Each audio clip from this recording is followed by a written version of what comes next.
रामकृष्ण हरी माऊली. आषाढी एकादशीच्या खूप खूप शुभेच्छा. उपवास म्हटले की साबुदाणा खिचडी, वडे किंवा बटाट्याची भाजी, थालपीठं असे बऱ्याच वेळेला बनवले जाते. तर आज आपण उपवासाच्या 2 रेसिपी पाहणार आहोत. एक चटपटीत कुरकुरी तर दुसरी गोड. दोन्ही रेसिपी वेगळ्या, अगदी झटपट बनणाऱ्या, घरच्या साहित्यात होणाऱ्या. व्हिडिओ स्किप न करता पहा. नमस्कार मंडळी, मी रश्मी किचनमध्ये तुमचं खूप खूप स्वागत आहे. आता पहिल्यांदा आपण पाहणार आहोत कच्च्या केळीची भजी. तर ही मी कच्ची केळी घेतलेली आहे. कच्ची केळी स्वच्छ धुवून घ्यायची. केळी खूप मोठी असेल तर असे 2 मध्ये कट करायचे आणि कुकरमध्ये उकडायला ठेवायची.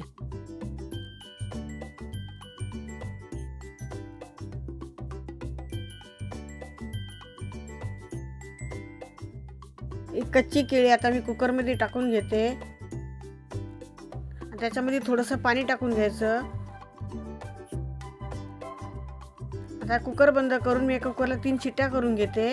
आपल्या एकीकडे कुकर होतोय तर एका बाजूला आपण साबुदाणा घेतलेला 1 वाटी. तो साबुदाणा स्वच्छ धुवून घ्यायचा.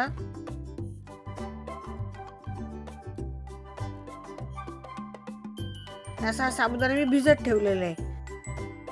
थोडंसं साबुदाण्यामध्ये पाणी टाकायचं म्हणजे साबुदाणा असा चांगला फुलतो आणि खुल्ला होतो.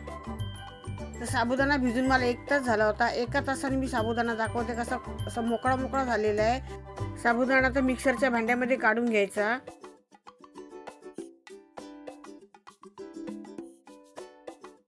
एकदम असा मोकळा झालेला आहे. साबुदाणा फक्त 1 तास भिजत घालायचा. त्याच्यामध्ये 2 मिरच्या, थोडंसं आलं, हे जिरं घेतलेलं आहे मी अख्खं. हे आता मिक्सर लावून घेते. आपला मिक्सर झालेला आहे. तुम्हाला मी आता दाखवते. साबुदाण्याची एकदम अशी पेस्ट, एकदम पण पेस्ट नाही आणि एकदम पण जाडा नाही, असा दरदरा साबुदाणा झालेला आहे आपला. आता इकडे आपले कुकर पण थंड झालेला आहे. आता केळी घेते मी. ही केळी मी सोलून घेते.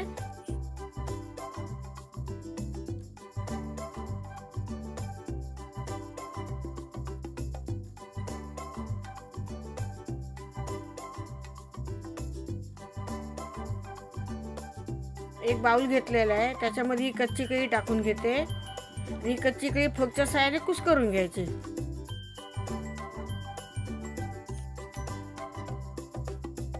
त्याच्यामध्ये चवीपुरता मीठ टाकलं आणि आपण साबुदाणा मिक्सरला काढून घेतला होता तो घेते. साबुदाणा आणि केळीचे दोन्ही मिक्स करून घ्यायचे. हे आता चांगलं मी मिक्स करून घेते. मध्ये थोडंसं लिंबू रस टाकायचा. कच्च्या केळीला थोडासा जो तुरटपणा असतो तो लागत नाही. लिंबू रस टाकून चांगलं व्यवस्थित मिक्स करून घ्यायचं. आता एका बाजूला मी तेल गरम करून ठेवलेलं आहे. तेल गरम करायला ठेवलेलं आहे.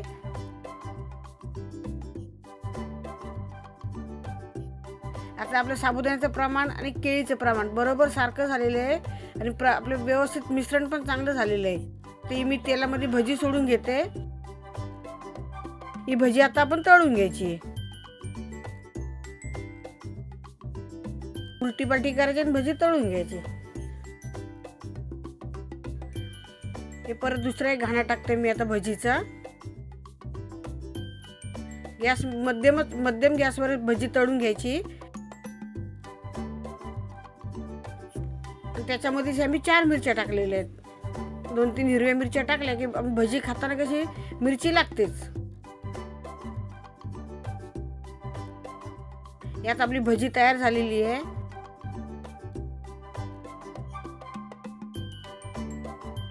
साबुदाणा आणि कच्च्या केळीची भजी आता तुम्हाला मी तोडून दाखवते. एकदम अशी जाळीदार, खुसखुशीत आणि अशी कुरकुरीतही झालेली आहे. आता आपण दुसरा पदार्थ पाहणार आहोत. रताळ्याची रबडी. जाड बुडाची कढई घेतलेली आहे. त्याच्यात थोडंसं पाणी टाकलेलं आहे. पाणी टाकलं की दूध आपल्या भांड्याला चिटकत नाही आणि अर्धा लिटर मी दूध घेतलेलं आहे. आता हे दूध आपण गॅसवर ठेवून चांगलं उकळून घ्यायचं आहे. त्याला हलवत राहायचं सारखं म्हणजे जी बाजूला जी असते साई जमा झालेली असते ती आपण एकत्र करतो. एका बाजूला आपलं दूध उकळत आहे तर इकडे आपण हे रताळ घेतलेलं आहे. हे रताळ उकळलेलं रताळ आहे. त्याचं असं साल काढून घ्यायचं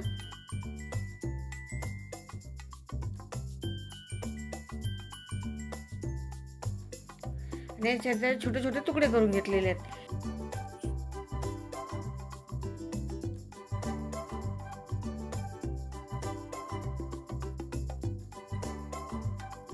आता हे मी मिक्सरच्या भांड्यात टाकून घेते. तुम्ही रताळ असं उकडून किसून घेतलं तरी चालेल किसणीने.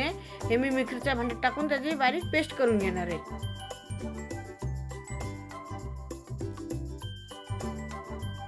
हे आता एक वाटीवर मी दूध ठेवलं होतं बाजूला थंड, ते टाकून घेते आणि परत मिक्सर लावून घेते. आपलं मिक्सर झालेलं आहे. ही आपली चांगली रताळाची पेस्ट आता तयार झालेली आहे. रताळ किसून घेतलं किंवा असं मिक्सरला लावून घेतलं की त्याच्यामध्ये जे दोरे वगैरे असतात ते आपल्या दाताखाली लागत नाहीत. इथं आपलं दूध पण चांगलं उकळलेलं आहे. आता त्याच्यामध्ये हा 100 ग्रॅम मी खवा टाकून घेते. खवा चांगला फ्रेश आणायचा आणि मग टाकायचा.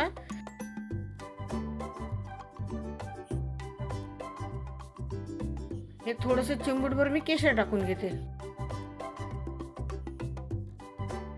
केशरने आपल्या दुधाला कलर छान येतो. आता दूध आपलं उकळतच आहे तर त्याच्यामध्ये मी आपण रताळ्याची पेस्ट करून घेतली होती ती टाकून घेते. हे चांगलं मिक्स करून घ्यायचं. आता त्याच्यामध्ये थोडी मी दूध पावडर टाकून घेते. ते दूध पावडर टाकून चांगलं असं ढवळून घ्यायचं. आपलं दूध हे मंद गॅसवर उकळतच आहे.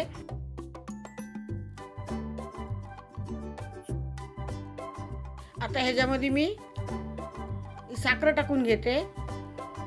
आता तुम्हाला जसे गोड हवे असेल त्याप्रमाणे साखर टाकायची, कारण रताळे पण थोडेसे गोडसरच असतात म्हणून साखर आपल्याला जेवढी लागेल गोड तेवढीच टाकायचं. ह्याच्यामध्ये वेलची पावडर टाकून घेतलेली आहे. आता ह्याच्यामध्ये मी ड्रायफ्रूट टाकून घेते. तुमच्या आवडीप्रमाणे ड्रायफ्रूट टाकून घ्यायचे. तुमच्याकडे जर दूध पावडर नसेल तर तुम्ही तवकीर खात असाल उपवासाला थोडीशी तवकीर दुधामध्ये पेस्ट करून ती टाकली तरी चालेल. तर आपली घरच्याच साहित्यात होणारे दोन्ही पदार्थ तयार झालेले आहेत. ही आपली केळीची भजी आणि रताळ्याची रबडी तयार झालेली आहे. तर हे दोन्ही पदार्थ तुम्हाला कसे वाटले ते कमेंटमध्ये सांगा. तुमचा अनुभव माझ्याबरोबर शेअर करा. ह्या आषाढी एकादशीला हे दोन्ही पदार्थ नक्की करून बघा. एक थंड आणि एक गरम. ही भजी गरमच खायला छान लागते, त्यामुळे झटपट बनवा आणि पटपट खा. तुम्हाला माझ्या दोन्ही रेसिपी आवडल्या असेल तर चॅनलला लाईक करा, शेअर करा, सबस्क्राईब करा. धन्यवाद. जय श्री कृष्ण.